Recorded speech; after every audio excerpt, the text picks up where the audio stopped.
My mental health journey is a journey that's not been an easy one or particularly pleasant. I'm sharing it in the hope of encouraging people who need to share and to show that mental health journeys can be one and that it's good and okay to talk about it. To give you a full understanding of my journey, we need to go right back to my childhood. I'm the middle child, with an older brother and a younger sister. I was born in Chichester, but by the age of 11 had lived in 4 different towns across the UK, and so didn't really have anywhere that I classed as my hometown. I was overweight, not sporty, was a computer geek, and at a time when computers were really new, that was. So it wasn't cool to be a computer geek. I enjoyed school, and I was an active member of various church-based activities, partly because my parents were church leaders. With that very brief description, you can probably guess I was bullied in most of the schools I attended, whether verbally or physically, but like most victims of bullying, I tried my best to laugh it off. Or to use the completely false saying, sticks and stones will break my bones, but names will never hurt me. I was a pretty lonely child, partly by choice, and partly because I never lived in a place long enough to establish long-term relationships. As I became a teenager, I had 1 or 2 friends, but not particularly close friends, and I didn't really share anything about myself with people.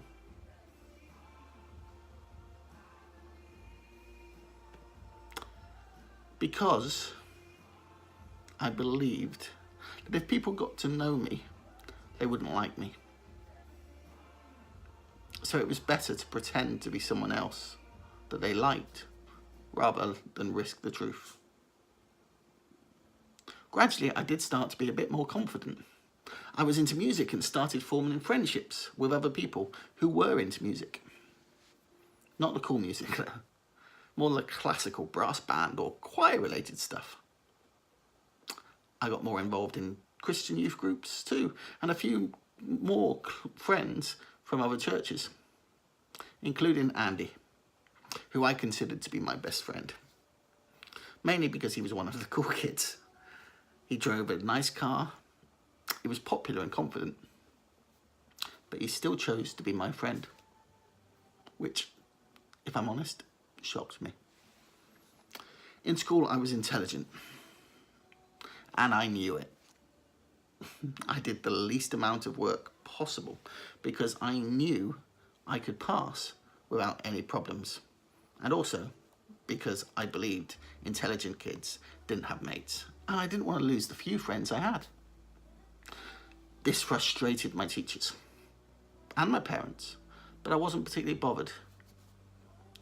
As I was getting results, I didn't see the problem. I didn't know at the time, but now, looking back, I believe I was suffering from early signs of depression. I was isolating myself, couldn't be bothered to put in the effort, slept a lot, and used food as a tool to hide my emotions. The problem is, these are also signs of being a teenager, so it's hard to say. And even the professionals find it hard to diagnose a young person, which is part of the reason many slip through the nets. When I moved into 6th form, I gained the freedom to be myself. A bit more anyway. It became cool to be different. And so I started to develop stronger relationships, stronger friendships.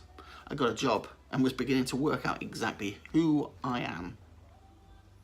But then one thing, I had been constant for my whole life. My family fell to bits. My dad had fallen in love with another woman, which meant that my parents separated and soon divorced. This is the first time I can remember planning to take my own life. I wrote a letter saying something like, if you can't be together because of love, then you can be together because of grief. I placed it on my bed and I went to a bridge and I stood there for a while. with every intention of jumping. What I haven't said, and I perhaps should, is as a child and a teenager, one of the very accurate words describing my personality, and that word was wimp. On this occasion, it was my wimpiness that stopped me. I like to turn it into this super spiritual story about how God stopped me, and how I heard God remind me very bluntly, "You were too scared to go on Nemesis at Alton Towers last week.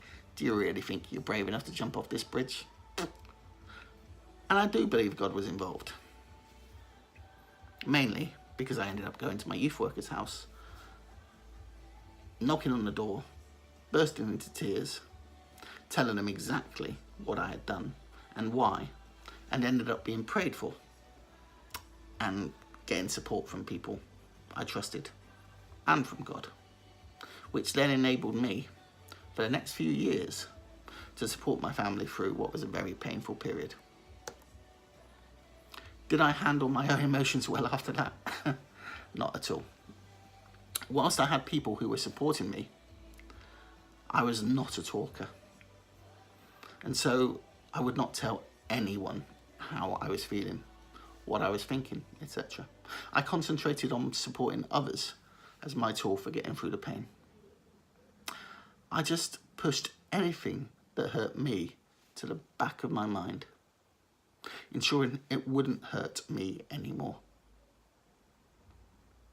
And when things hurt, I would distract myself with whatever I could. This worked until the 2nd of June 2000. I was 19, in my first year of university.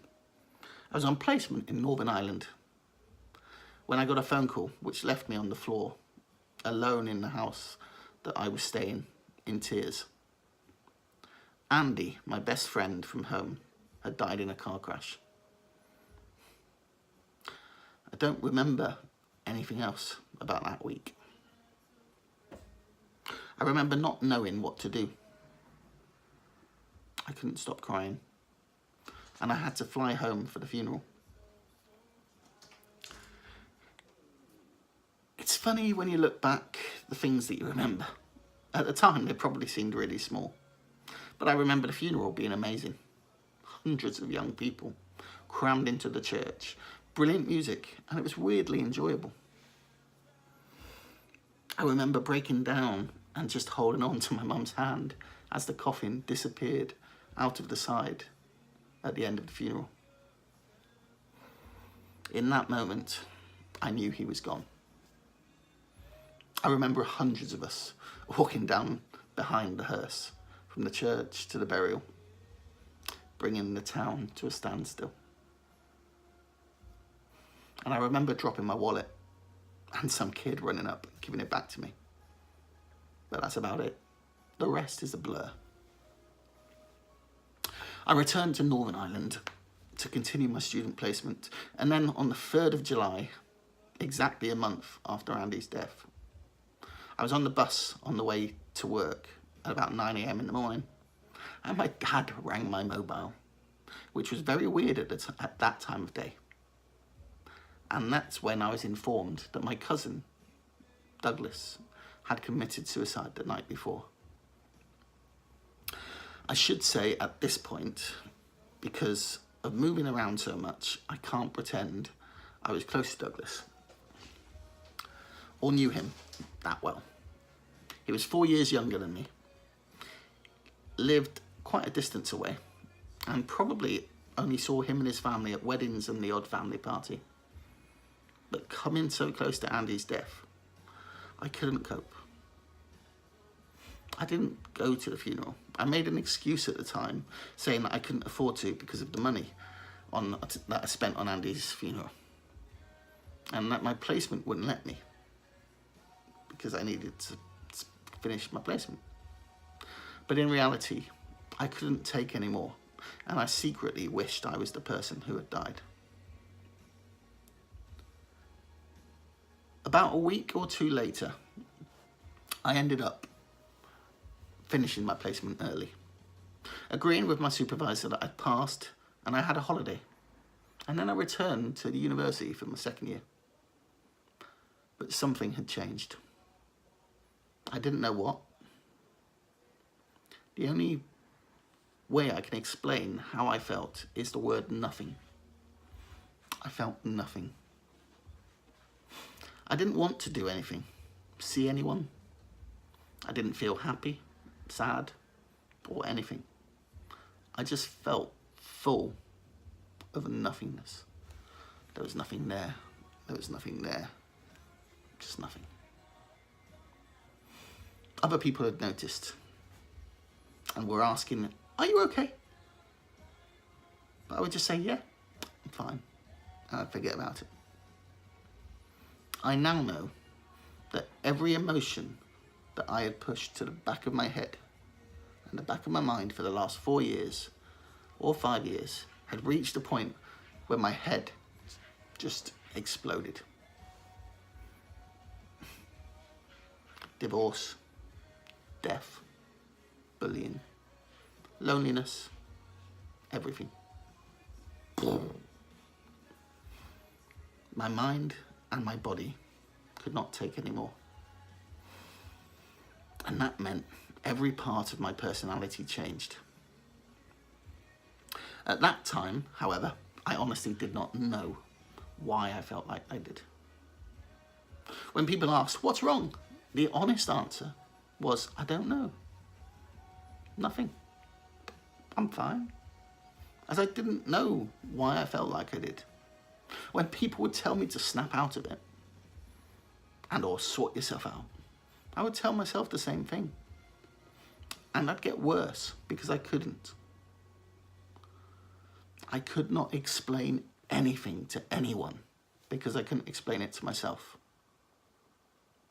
Then one day, I went to the uni chapel and I sat there on my own and I cried. And I just said to God, "What's wrong with me? Why do I feel like this?" And I decided to go to the doctors. Somehow, I got an appointment straight away. I went in, sat down, and I just burst into tears. I told him as best as I could how I was feeling, and he looked at me, and he told me that I was ill and that I had depression. He explained in very, very simple terms how depression wasn't about feeling sad or about anything that had happened, but that it was to do with chemicals in your brain. And for the first time in a long time, I felt joy. Now this sounds weird. I know it sounds weird. But when I was told that I had depression, I smiled. I discovered that there was a reason why I felt like I did. That I couldn't just snap out of it, and that it was treatable.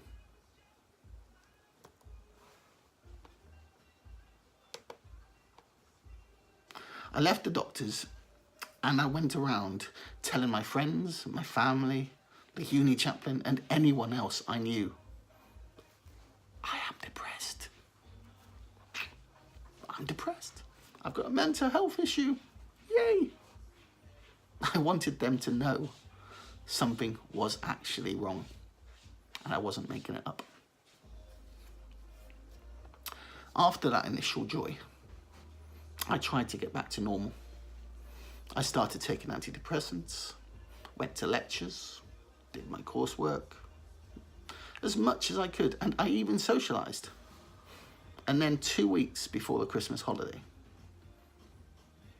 I just got tired of fighting. Firstly, I completed all of the things I was committed to doing. I organised and attended the Christian Union Christmas party. I did my uni coursework. I spoke to my family. I paid my bills, sent presents, making sure I wasn't going to let anyone down. I then left the house, walked to a few shops, and I purchased lots of paracetamols and a big bottle of vodka.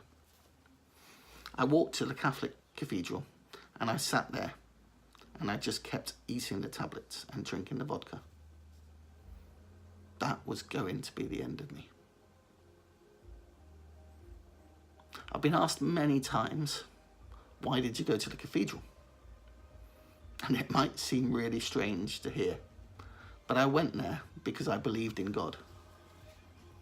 But I was angry with God, and I wanted to say up yours to him. I blamed God for everything and felt he would be angry at me for taking my own life. So I used this as a tool for my revenge. It's important to say now, I do not believe God would have been angry if I had succeeded. I'll talk about that another time. I actually sent a text to a nurse friend asking the questions, after I'd taken quite a few already. How many paracetamols would kill you? Obviously, I didn't get an answer. But after a while, my mind got a bit clearer. I realised that if I died, my bedroom was a mess. And I didn't feel right leaving the room a mess for people to tidy up. So I went home to tidy it and to die in a tidy room. By the time I got home, I wasn't sure I wanted to die anymore, but I felt ashamed, so I hid all the empty paracetamol jars under my bed and rang NHS Direct for advice. They said they wanted to send an urgent ambulance, and I refused. I said, I live across the road from the hospital. I'll walk. So I went over, I locked my door, walked to the hospital, and I checked myself in. That night was horrible and embarrassing and painful. I was given various antidotes for what I had taken. My body was vomiting to get rid of the poison. I was then dry heaving all night as there was nothing left to come out of my body, but my body still wanted more to come out.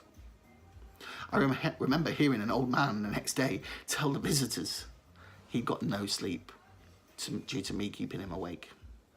And I remember a student nurse who was there from my uni, who knew me, coming over to me and told me, don't worry, she won't tell anyone. And that's all the main things, except for feeling like every doctor, nurse and patient was judging me for what I had done. I texted 2 or 3 close friends and told them I was in hospital, but not why. They visited and they guessed why. And it was amazing the support I received from them and from other friends. Cards, letters, encouraging messages. A few telling me how stupid I was for not contacting them. But a constant question was why. And it's a very sensible question. The answer was simple. I wanted to end the pain I was going through. As I mentioned, I'd been diagnosed with depression and was on course for treatment. But I had been warned that the journey was a long, painful journey to recover. And I was tired. Even after just a couple of months of the journey, I wanted to be healed there and then. And the logic in my unhealthy brain, my unhealthy mind, said taking my own life would be the easiest and quickest way to be healed and to end the journey. Was I selfish? Yes, I believe I was. Did I consider my friends and my family who I would leave behind? No. Why? Because whilst I loved them, and I did and I do love them, and I didn't want to cause them pain, I would never want to cause them pain, or any harm, or any hurt. At that time, in that moment, the pain I felt, the numbness I had inside, it was so great that ending my own pain and my own suffering was all that mattered to me. And I truly believe everyone would be better off. I truly believed, I don't anymore, I truly believed everyone would be better off without me to worry about. The time in the hospital was a turning point for me. I saw and felt love and support in a way that made me realise I was loved. And I did not need to go through the journey on my own. I took up the offer of counselling, where the counsellor described me as one of her hardest ever clients because I wouldn't talk unless I was asked questions. I started being open with trusted friends, accepted prayer support, and followed the advice of doctors when it came to treatment. About 18, 19 years have passed now. And in that time, my mental health journey has been up and down. But the time when I was at my lowest have always been times when I've isolated myself, lost or not used the support networks around me, and carried very stressful, painful situations on my own, not talking to people about them, and basically ignoring all the advice I would normally give people I spent my life supporting. Even now, as a 38-year-old successful CEO of a charity with 15 plus years of supporting young people, knowing the signs, the treatments, and having a pool of supportive people around me, I still struggle. Feelings of worthlessness, of nothingness, and the many other indescribable feelings which infect my brain. But with God's help, a willingness to be honest, and a number of personal things I have in place, I am able to use my weaknesses and turn them into my strengths, with a personal mission of making a difference while I can, and allowing others to make a difference when they can.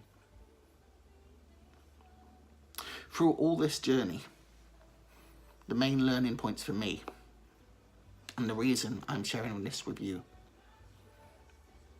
is honesty about your feelings, even if you don't understand them, is vital to survival.